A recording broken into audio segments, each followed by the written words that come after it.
Amém, irmãos? No dia 31 de janeiro, o Senhor colocou uma palavra no meu coração para eu compartilhar aqui hoje. E é sobre o Espírito Santo. E eu acho que há umas 2 semanas atrás, a gente fez a organização das palavras. E hoje, calhou, ou o Senhor já sabia de tudo o que estava acontecendo e preparou esse momento para que a gente estudasse um pouco e compreendesse um pouco mais do Espírito Santo, falasse sobre o Espírito Santo.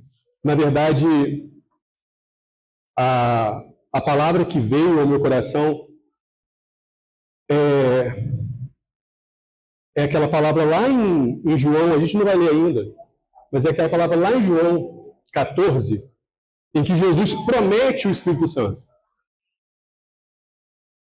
Então, se hoje nós temos a manifestação do Espírito Santo, se hoje nós podemos ver a manifestação do Espírito Santo, é porque essa palavra já se cumpriu. Mas a gente precisa cumprir essa palavra. A palavra de Jesus já foi cumprida. Mas o que ele ensinou, cabe a nós cumprirmos. Então, assim, nós já sabemos a importância de ter comunhão com o Espírito Santo, nós já sabemos a necessidade que nós temos de nos relacionar com o Espírito Santo. E como que a gente faz isso? Como já foi falado aqui. O Luiz hoje falou sobre a necessidade de tirarmos um tempo. A gente sabe que a gente precisa buscar em jejum, Deco falou ontem, oração, leitura da palavra. E uma experiência que, para mim, foi muito importante, continua sendo muito importante, é a questão do culto doméstico, do culto em casa. Especialmente quando as crianças são pequenininhas. E aqui a gente tem um monte de criança pequenininha. E é nesse momento que a gente vai inculcar na mente dessas crianças a palavra de Deus. Eu me lembro que a gente fazia, a gente ainda faz, mas desde pequenininho, a gente lia a palavra e contava as histórias para Davi e para o Mateus. E o Davi um dia estava na escola e estava um assunto qualquer lá na aula e ele levantou a mão e contou a história de Zaqueu. E ele, por quê? Por que ele contou uma história bíblica na escola? Porque era o que estava no coração dele, era o que ele tinha aprendido. Então, eu quero reforçar, especialmente para todos, mas especialmente para os pais que têm filhos pequenos. Hoje já tem uma dificuldade maior, porque Davi sai de manhã muito cedo para ir para a escola, então a gente tem um tempo, eu acabo tendo um tempo com ele, só nós dois. Às vezes indo para a escola, às vezes eu levo ele para a escola, às vezes eu nem levo mais, ele vai sozinho. Mas uma coisa que eu aprendi com o Vanderly, a ler Provérbios. Um dia do mês ali, são 31 capítulos, né? Então, quando a gente está ali no carro, que seja, a gente coloca a Bíblia e pelo menos ouve ali um capítulo de Provérbios, chega na frente da escola, a gente ora e ele vai para a escola. Então, essa prática, eu tenho visto muito resultado. E faz parte da busca pelo Espírito Santo esse estudo, essa busca pela palavra, essa memorização da palavra. As crianças precisam memorizar as histórias, precisam memorizar a palavra. Mas também é muito importante o nosso tempo em secreto com o Senhor. Então, assim, eu quero reforçar que é preciso que a gente tire um tempo sozinho e para rasgar o coração diante de Deus de verdade. De verdade. Sem milindre. Sem milindre. Muitas vezes a gente vê lá o salmista, se a gente pegar, por exemplo, o Salmo 44, lá no versículo 23, 24, 25, 26, ele vai dizer, olha, Senhor, por que você está dormindo? O salmista fala isso para Deus. Levanta-te, Senhor. Ele está rasgando o coração. Parece até, hoje a gente diria até que é um sincericídio, né? Ele foi tão sincero que, será que era para ser tanto assim? Era. Sabe por que ele podia ser tão sincero assim? Porque ele sabia da bondade de Deus sobre a vida dele. Ele já conhecia a bondade de Deus sobre a vida dele, e ele sabia que ele poderia falar com o Senhor, abrindo o coração, dizendo o que realmente ele estava sentindo. Irmãos, quantas vezes foi necessário eu chorar diante do Senhor? Colocar o que eu estava sentindo, as minhas dificuldades, as minhas dúvidas, os meus questionamentos. E trazer isso diante do Senhor. Afinal de contas, o Senhor já sabia. Ele já sabia.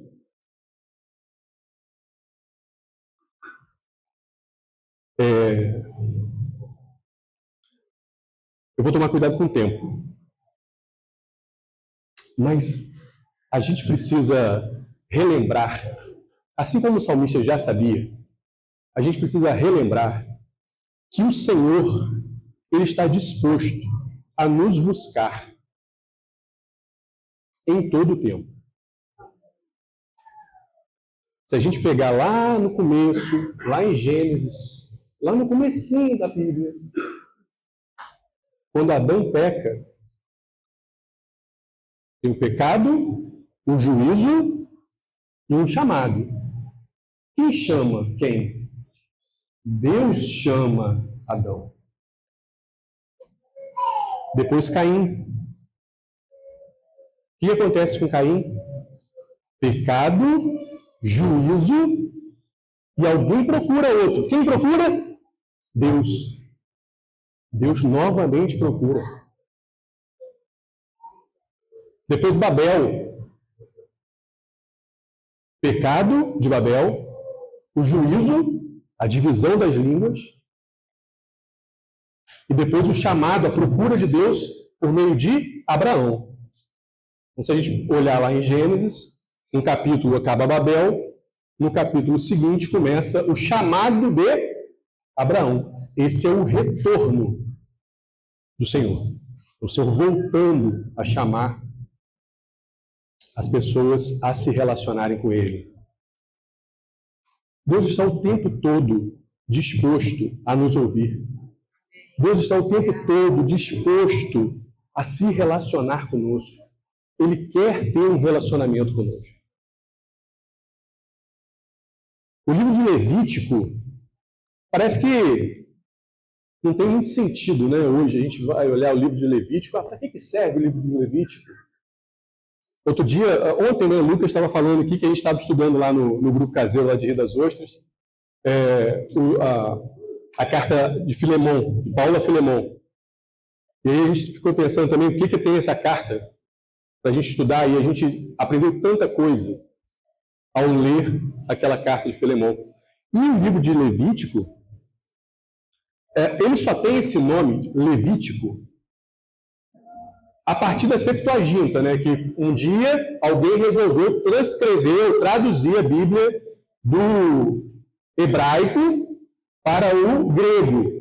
E aí escolheram lá 72 pessoas, eles foram traduzir, e eles chamaram, como tinha os levitas, eles chamaram o livro de Levítico. Mas O livro no original, ele tem outro nome. O livro no original se chama Ele Chamou. Porque começa assim, o livro de Levítico, ele começa, ele chamou na tenda, Deus estava na tenda, a nuvem de glória sobre a qual nós cantamos hoje, ela estava na tenda e ela chama Moisés. Para quê? Para Deus ensinar. O livro de Levítico, ele vai ensinar como que aquele povo impuro pode se relacionar com Deus puro. E aí o livro de Levítico vai começar a mostrar a maneira que eles precisavam fazer para se relacionar com aquele Deus. Ora, se hoje nós não precisamos fazer mais todas aquelas coisas, porque o que Jesus fez na cruz já pagou toda a dívida, é importante que a gente entenda que desde aquela época Deus queria se relacionar com o povo. Mas veja que não é com o povo impuro. A regra era para mostrar para o povo como ele se purificaria para falar com Deus puro.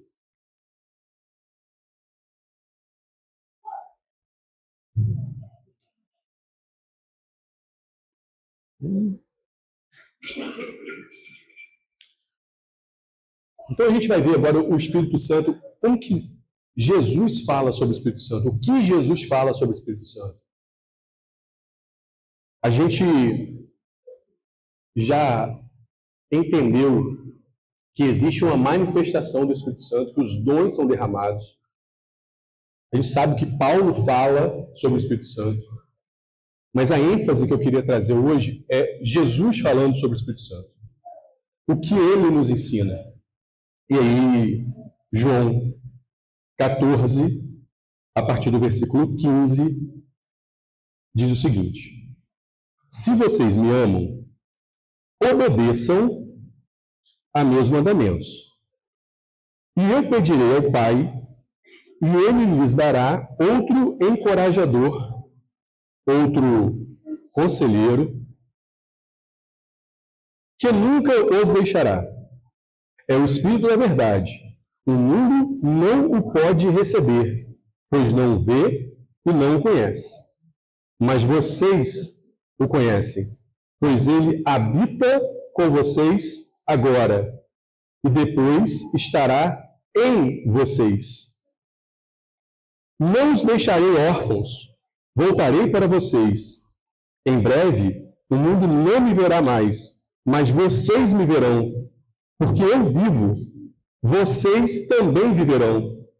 No dia em que eu for ressuscitado, vocês saberão que eu estou em meu Pai, vocês em mim e eu em vocês.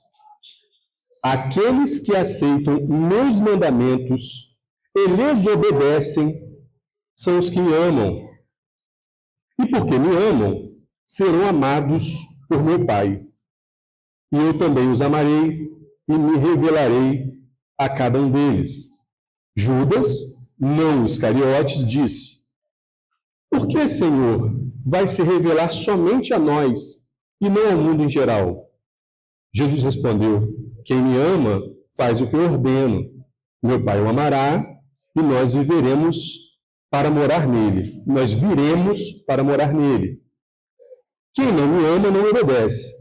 E lembrem-se, essas palavras não são minhas, elas vêm do Pai que me enviou.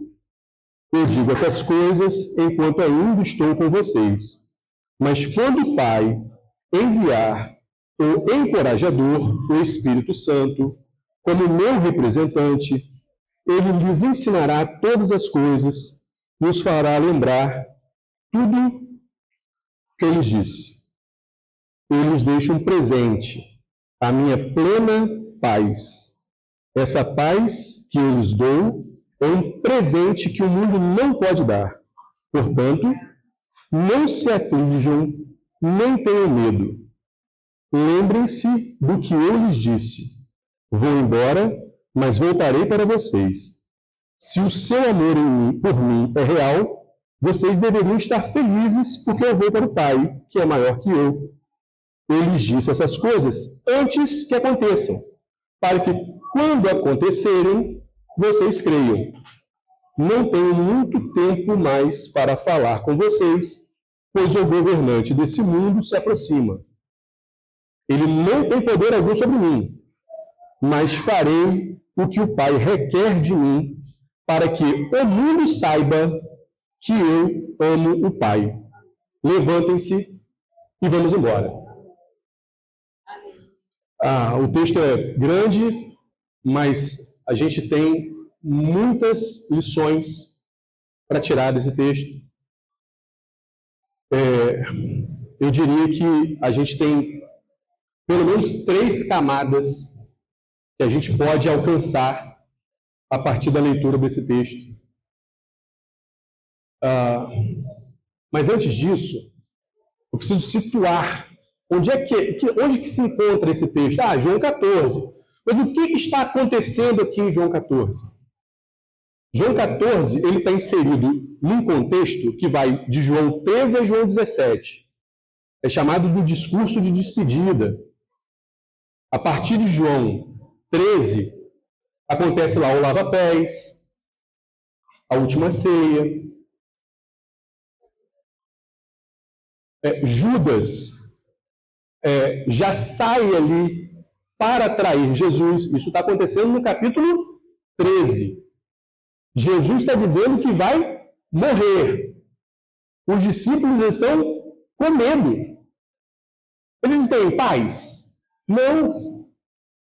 Eles estão atribulados. Eles estão com medo. E aí, em seguida, Jesus, ainda nesse contexto.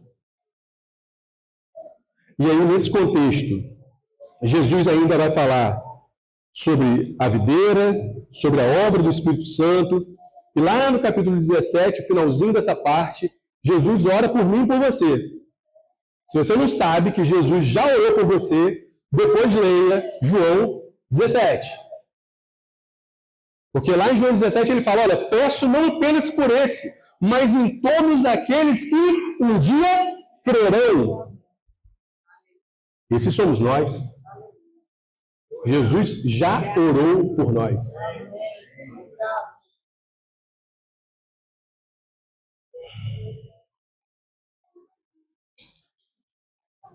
E aí, como eu dizia, vamos tentar visualizar essas 3 camadas no texto. A primeira delas, a gente vai ver o Espírito Santo como um consolador. Na minha versão, ela já diz aquilo que eu entendo, ou que a gente precisa entender o Espírito Santo verdadeiramente como um encorajador, um motivador. Porque quando a gente ouve consolador, a palavra lá no original é parakletos, lá no grego. Mas essa palavra ela vai ser traduzida de várias formas. Entre elas, é um encorajador, um motivador. Nós, muitas vezes, vemos o Espírito Santo como se fosse um ser mais passivo. É aquele que está do nosso lado, para nos consolar, para estar junto conosco. Como se o Espírito Santo ele não tivesse uma atitude de nos motivar a caminhar, de nos motivar a andar para frente. Então, é preciso entender que o Espírito Santo nos conduz. Isso fica muito claro no texto, quando Jesus termina o texto. Ele está falando sobre o Espírito Santo, e no final do texto ele fala assim, levantem-se e vamos embora. João quer deixar isso bem claro. João, quando escreve o texto, ele está deixando isso bem claro. O Espírito Santo nos conduziu para sairmos naquele momento.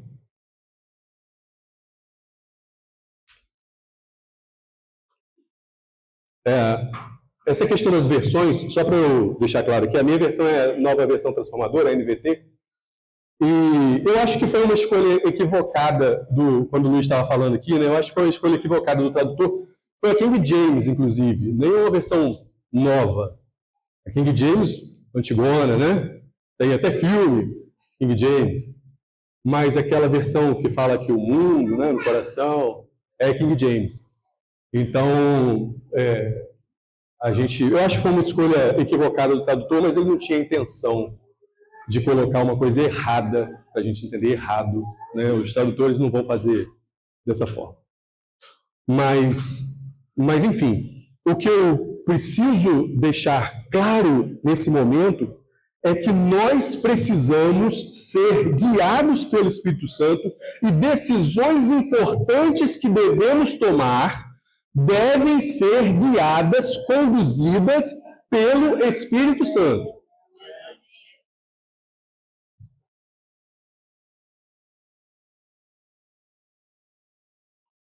Então, primeira coisa, o Espírito Santo é um encorajador. Ele não vai ficar só do nosso lado, nos consolando quando a gente está chorando.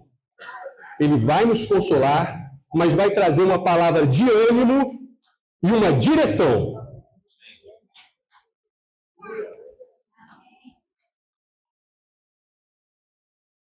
A segunda camada que eu consigo ver aqui no texto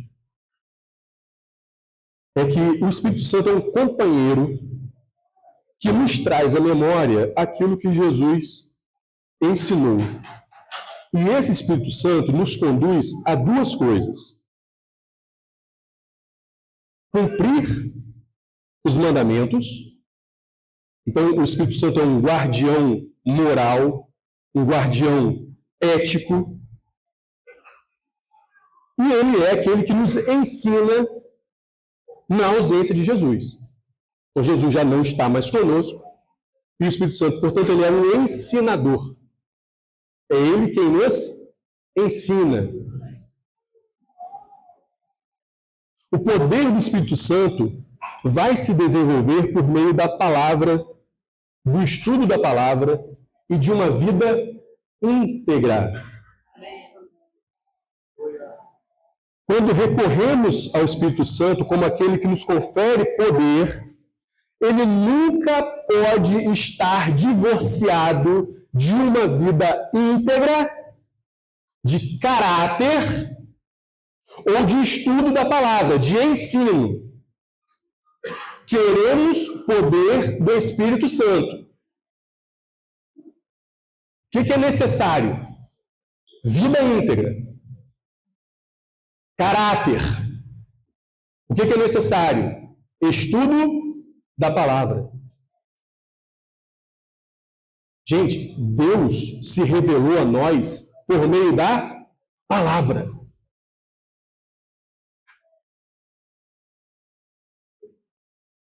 A forma como nós podemos saber quem Deus é, como Deus é, está na Bíblia em lugar nenhum mais. Ninguém mais pode dizer alguma coisa, revelação de Deus, de como Deus é, do caráter de Deus, que não esteja na Bíblia. Porque a palavra de Deus é a Bíblia. Se eu quero manifestar o Espírito Santo, eu preciso conhecer o meu Deus. Eu preciso conhecer esse Espírito Santo. E onde é que ele se dá a conhecer? Na palavra. Então, eu não posso ter um ambiente que enfatiza muito o Espírito, mas quando a gente olha de perto, falta caráter, falta integridade, não caminha corretamente. Eu também não posso ter um ambiente que enfatiza muito o Espírito Santo, que não compreende bem as Escrituras e às vezes até menospreza o estudo das Escrituras. Não precisa estudar, não. Só orar. Precisa ler a palavra. Ler a palavra para quê? Deus vai falar com a gente direto. Olha, comigo, Deus fala comigo muito mais por meio da palavra do que audível ou no meu coração. Não sei como é a experiência de vocês. Se Deus fala tanto com vocês, sem ser pela palavra, você está sempre ouvindo a voz de Deus no seu ouvido. Comigo não é assim. Comigo não é assim. Comigo eu preciso ler, eu preciso buscar, eu preciso aprender. Então o Espírito Santo nos leva a um conhecimento da palavra e um andar reto que executa os mandamentos de Jesus, porque guardar verdadeiramente a palavra, guardar os ensinamentos de Jesus, isso é amar a Deus. Está no texto. Aquele que me ama, guarda os meus mandamentos. Então, estudo, palavra, vida íntegra, isso tem que caminhar junto.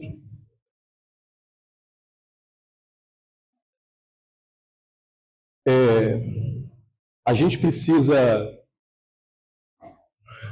fazer uma análise também do que a gente vê em relação, não apenas em relação a gente, tá? Eu estou falando agora da igreja evangélica em geral, e a gente vê um crescimento da igreja evangélica, e a gente fica feliz com isso. A igreja evangélica está crescendo. Mas, ao mesmo tempo, o número de divórcios aumenta também. Gravidez na adolescência aumenta. Aborto aumenta. Ora, se a igreja está crescendo, se o reino de Deus efetivamente está entrando, essas coisas têm que diminuir, não pode aumentar. Porque é preciso isso aqui, gente.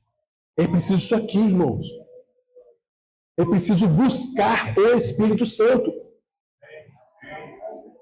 Não é só chegar na reunião, chegou, ouviu, foi embora, acabou.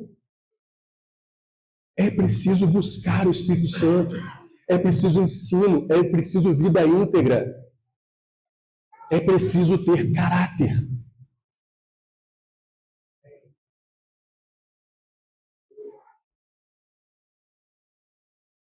E aí a gente chega na terceira camada, um texto, a pergunta de Judas, não os Iscariotes.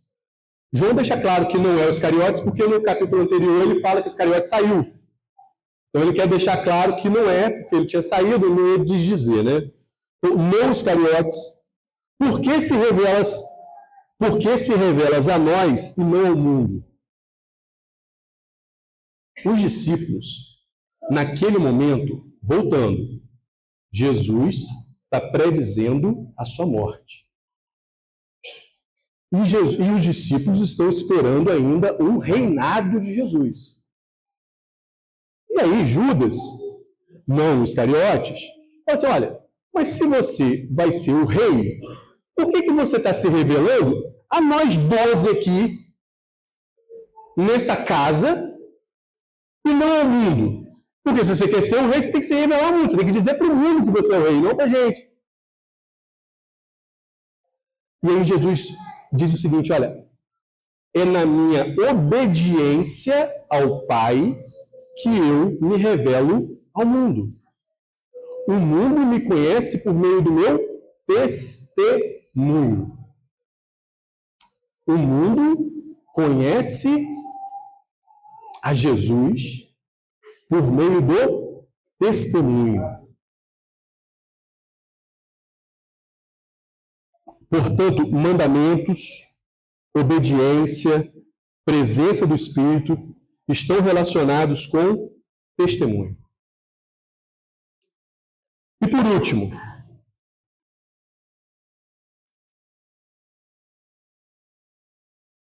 é na obra do Espírito Santo que percebemos que Jesus nos dá paz. Mas não é uma paz como o mundo dá. A vida no Espírito nos propicia uma paz que excede todo entendimento. Há algum tempo atrás, há muito tempo atrás, eu tinha uma certa dificuldade em falar em línguas, porque eu achava que, como eu não estava entendendo, não tinha muito sentido. Mas quando eu li esse texto, quando a Bíblia diz que a paz de Deus excede todo o entendimento, significa que tem coisas que Deus faz na minha vida que eu não vou entender mesmo. E é Deus que está fazendo.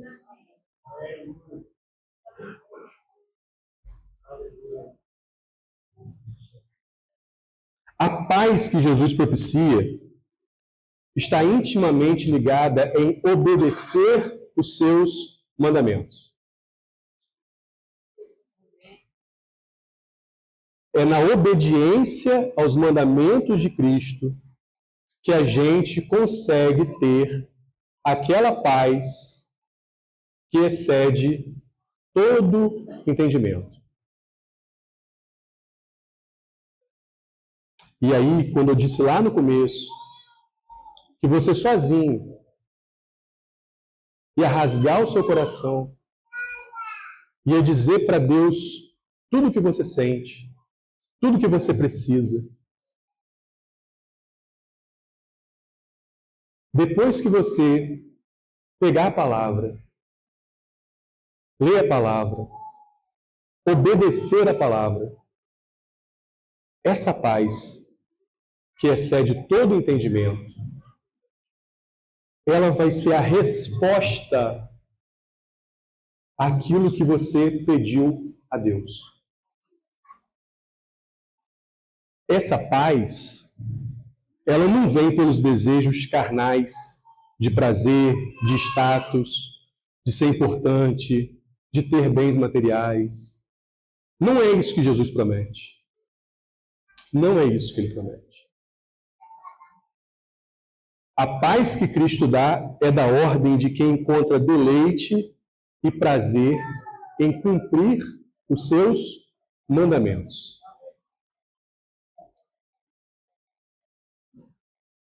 É isso. É assim que Jesus ensinou que viria o Espírito Santo e o que nós deveríamos fazer para buscar esse Espírito Santo. Como eu disse, a promessa de Cristo já se cumpriu. Agora cabe a nós, compete a cada um de nós, pegar essa palavra, esse ensinamento de Jesus, e colocar no nosso coração. É isso que Deus espera de nós. É isso que o Espírito Santo está esperando para se manifestar por meio de nós. A manifestação do Espírito Santo não vem de qualquer maneira, não vem de qualquer jeito. A gente precisa ler e entender o que Jesus verdadeiramente nos ensinou. Então nós cremos que a gente vai buscar, nós cremos que nós vamos buscar, nós cremos que nós vamos pedir, nós cremos que nós vamos caminhar de acordo com os mandamentos de Deus, para que a nossa vontade ela seja a mesma vontade de Deus. A minha oração é: Senhor, coloca a tua vontade no meu coração. E uma forma bem simples de você ver se a sua vontade, se o seu desejo, se o seu sonho está de acordo com o que Deus quer, você pergunta para você assim, ó, aonde que Jesus entra no mundo, por isso que eu estou pedindo. Eu estou pedindo uma determinada coisa, eu quero uma determinada coisa. Onde é que Jesus entra na história? Do mundo. Onde é que Jesus participa disso que você está pedindo? A hora que a gente colocar Jesus para participar da nossa vontade, do nosso desejo, pelo menos eu vou ter uma convicção de que não é só uma coisa minha. Deus está no meio disso. Mas eu preciso crer que Deus responde todas as nossas orações, todos os nossos pedidos. Às vezes Ele não responde exatamente do jeito que a gente pediu, mas Ele responde do jeito que a gente pediria se a gente estivesse no lugar dele e soubesse o que é melhor para nós. Amém.